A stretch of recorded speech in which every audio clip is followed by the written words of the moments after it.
Cold open. Hey everyone, welcome back to Sara Retires. There's a version of retirement where Social Security feels like a small check that shows up every month, almost an afterthought. And there's another version where that same check feels like a real, dependable income stream you can genuinely build a life around. The difference between those two versions usually comes down to a handful of decisions, not luck.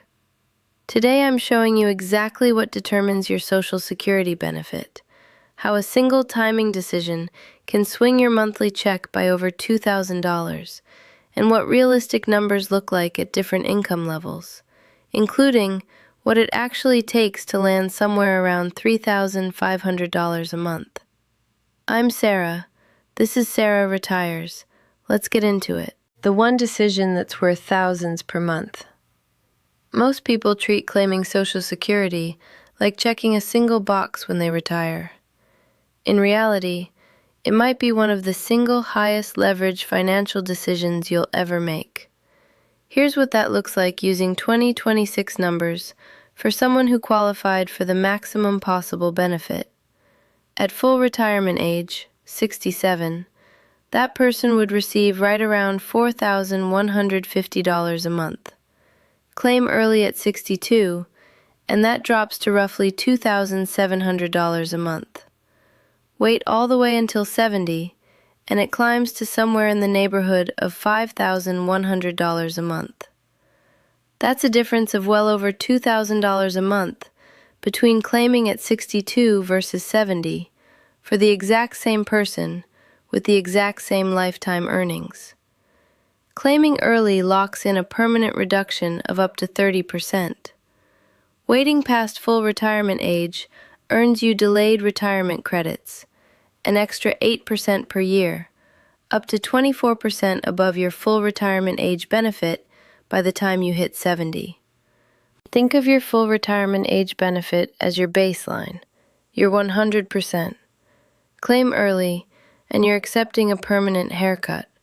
Delay, and you're essentially purchasing yourself a larger, guaranteed, inflation-adjusted paycheck for the rest of your life. A reality check on those maximum numbers. Before we go further, let's ground this.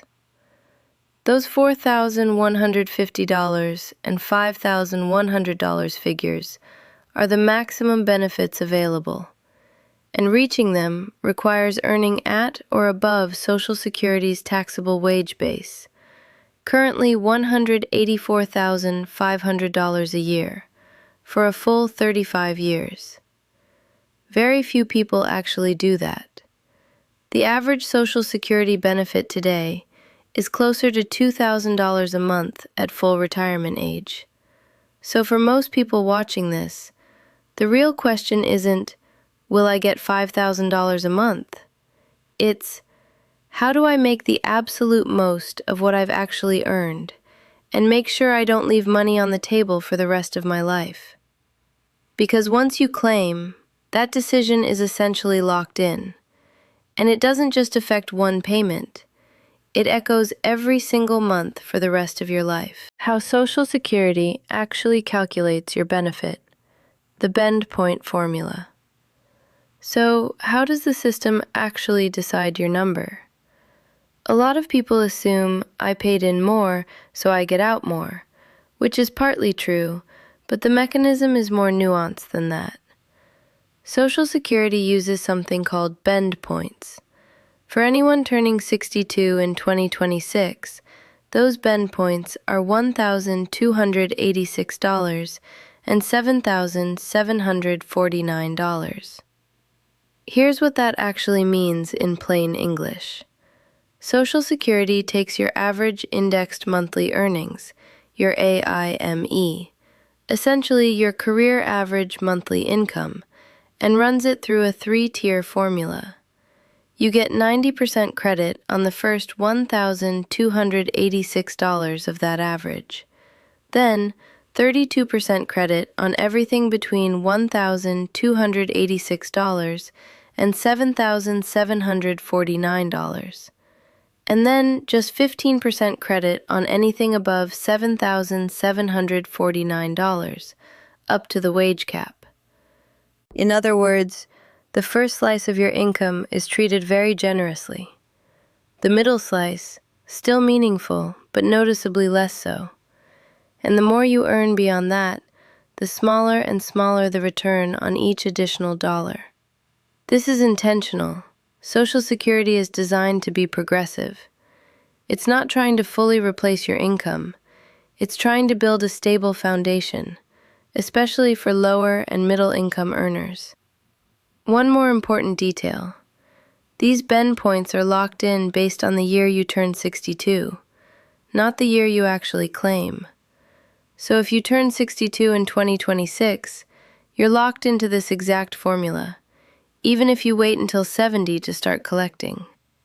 Your benefit is really determined in two separate steps: the formula, fixed at 62, and the timing decision, which you control all the way up to 70. What does this actually look like at different income levels? Let's make this concrete using 2026 numbers. A full retirement age of 67, and a simplified approach to estimating AIM from annual income. At a $50,000 average annual income, your benefit at full retirement age comes out to a little over $2,000 a month. At $75,000, you're looking at roughly $2,700 a month at full retirement age. At $100,000, around $3,300 a month. At $125,000, around $3,600 a month. And at $150,000 as a lifetime average income, you're just shy of $4,000 a month at full retirement age. Here's what's genuinely interesting in these numbers. The system slows down dramatically as income rises. Going from $50,000 to $75,000 in average income adds roughly $667 a month to your benefit. But going from $125,000 to $150,000, a much bigger jump in dollar terms, only adds around $300 a month. That's the bend point formula at work. Once you're past that second bend point, you're only getting 15 cents of benefit for every additional dollar of average earnings. That also means the ceiling arrives sooner than most people expect. By around $100,000 in average lifetime income, you're already well into that 15% bracket, which is part of why someone earning $150,000 isn't actually that far off from the maximum benefit in relative terms. So, where does $3,500 a month actually come from? Given those numbers, a benefit in the neighborhood of $3,500 a month at full retirement age generally lines up with a lifetime average income somewhere between roughly $110,000 and $125,000 a year, squarely in that middle to upper range where the bend point formula is still giving you a meaningful, though diminishing, return. But remember, claiming age still moves that number significantly in either direction. Someone with that same $125,000 average income, claiming at 62 instead of 67, would see a noticeably smaller check, permanently. And that same person waiting until 70 could push their monthly benefit well above $4,000. So, $3,500 a month isn't just about your income. It's the product of your lifetime earnings and your claiming decision working together. Timing matters more. The higher your income goes, let's look specifically at how much claiming age matters at different income levels, because it's not uniform. At a $150,000 average income, claiming at 62 gets you roughly $2,800 a month. Claiming at 70 gets you close to $4,900 a month. A difference of over $2,100 a month.